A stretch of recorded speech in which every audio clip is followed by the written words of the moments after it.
ಸ್ನೇಹಿತರಿಗೆ ನಮಸ್ಕಾರ. ಜ್ಞಾನಗಂಗೋತ್ರಿ ಸ್ಪರ್ಧಾತ್ಮಕ ಪರೀಕ್ಷಾ ತರಬೇತಿ ಕೇಂದ್ರ ವಿಜಯನಗರ ಬೆಂಗಳೂರು ಇವರ ಏಕಪದ ಬದಲಿ ಸರಣಿಯ ಮತ್ತೊಂದು ಸಂಚಿಕೆಗೆ ನಿಮಗೆಲ್ಲರಿಗೂ ಸ್ವಾಗತ.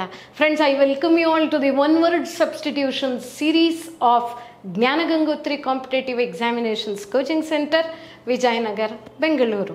ಹಾಗಾದರೆ ಇವತ್ತಿನ ಫ್ರೇಸ್ ಏನು ಅಥವಾ ನುಡಿಗಟ್ಟೇನು, ಅದಕ್ಕೆ ಇರುವಂಥ ಏಕಪದ ಯಾವುದು ಅನ್ನುವಂಥದ್ದನ್ನು ನೋಡ್ಬಿಡೋಣ. ಮತ್ತು ಹಾಗಾದರೆ ಇವತ್ತಿನ ಫ್ರೇಸ್ ಅಥವಾ ಇದೆಲ್ಲ ಹಳೆ ಪರೀಕ್ಷೆಗಳಲ್ಲಿ ಕೊಟ್ಟಂತಹ ಪ್ರಶ್ನೆಗಳು.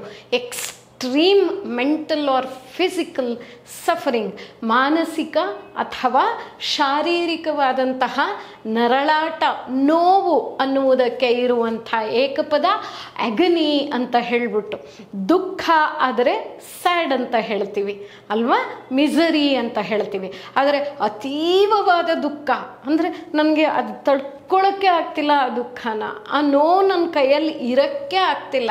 ಇತ್ತೀಚಿನ ದಿನಗಳಲ್ಲಿ ಅತಿ ಹೆಚ್ಚಿನ ಚಿಕ್ಕ ವಯಸ್ಸಿನ ಹುಡುಗರು ಹೀಗೆ ಹಾರ್ಟ್ ಅಟ್ಯಾಕಿಂದ ಸತ್ತು ಹೋಗ್ತಾ ಇದ್ದಾರೆ.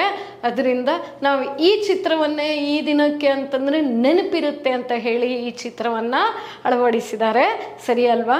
ನೋಡ್ತಾ ಇದ್ದೀರಾ ಇಲ್ಲಿ ಅತೀವವಾದ ನೋವು, ಅತೀವವಾದ ದುಃಖ ಅನ್ನುವಂಥದ್ದಕ್ಕೆ ಮಾನಸಿಕ ಅಥವಾ ಶಾರೀರಿಕ, ಇದಕ್ಕೆ ನಾವು ಅಗನಿ ಅಂತ ಹೇಳ್ತೀವಿ. ಹಾಗಾದರೆ ಇವತ್ತಿನ ಎರಡನೆಯ ಮಾತೇನು ಅಂತ ಹೇಳಿ ಕೇಳಿದ್ರೆ, ಅಥವಾ ಎರಡನೆಯ ಏಕಪದವೇನು ಅಂತಂದರೆ ನುಡಿಗಟ್ಟು ನೋಡಿ, a person belonging to a foreign country are different from what you are use to, what you are in ಅಂತ ಹೇಳಿ ಅಷ್ಟೇ. ನಮಗೆ ಭಾರತೀಯರಿಗೆ ಬೇರೆ ಯಾವುದೇ ರಾಷ್ಟ್ರ ಅಥವಾ ದೇಶದಲ್ಲಿ ಇರುವವರು ಏಲಿಯನ್ ಆಗ್ತಾರೆ. ಹಾಗಂದರೆ ಏಕಪದ ಇವತ್ತಿಂದ ಯಾವುದು? ಏಲಿಯನ್. ಬೇರೆಯವರಿಗೆ ನಾವು ಏಲಿಯನ್ಸ್ ಆಗ್ತೀವಿ. ಸರಿ ಅಲ್ವಾ?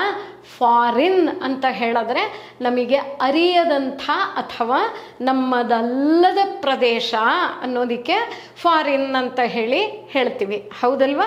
ವಿದೇಶ ಅನ್ನೋದಕ್ಕೆ. ಇತ್ತೀಚೆಗೆ ನಾವು ಬಳಸೋದೇನು ಗೊತ್ತಾ? ಏಲಿಯನ್ಸ್ ಅಂತ ಹೇಳಿದ್ರೆ ಈ ಗ್ರಹದವರೇ ಅಲ್ಲದವರು, ಮಂಗಳ ಗ್ರಹದಿಂದ ಬಂದಿರಬಹುದು ಅಥವಾ ಮತ್ತಿನ್ಯಾವುದೋ ಅರಿಯದ ಗ್ರಹದಿಂದ, from a very different planet which is not earth ಅನ್ನುವಂಥ ಅರ್ಥದಲ್ಲಿ ಏಲಿಯನ್ಸ್ ಅಂತ ಹೇಳ್ತೀವಿ. ಆದರೆ ಏಲಿಯನ್ನ ಮೂಲ ಅರ್ಥ ಬಂದ್ಬಿಟ್ಟು ಫಾರಿನರ್ಸ್ ಅಂತ. ಅದಕ್ಕೆ ಇಲ್ಲಿ ಬೇರೆ ಬೇರೆ ರಾಷ್ಟ್ರಧ್ವಜಗಳನ್ನು ಹಿಡಿದು ಮತ್ತೆ ತೋರಿಸ್ತಿದ್ದಾರೆ. ಏಲಿಯನ್ಸ್ ಅಂತ ಹೇಳಿದ್ರೆ ಬೇರೆ ರಾಷ್ಟ್ರದವರು ಅಂತ. ಸರಿ ಅಲ್ವಾ? ಸಿಗ್ತೀನಿ ನಾನು ಮುಂದಿನ ಸಂಚಿಕೆಯಲ್ಲಿ. ಕಲಿತಾ ಇರಿ. ಅಲ್ಲಿ ತನಕ ಜ್ಞಾನಗಂಗೋತ್ರಿ.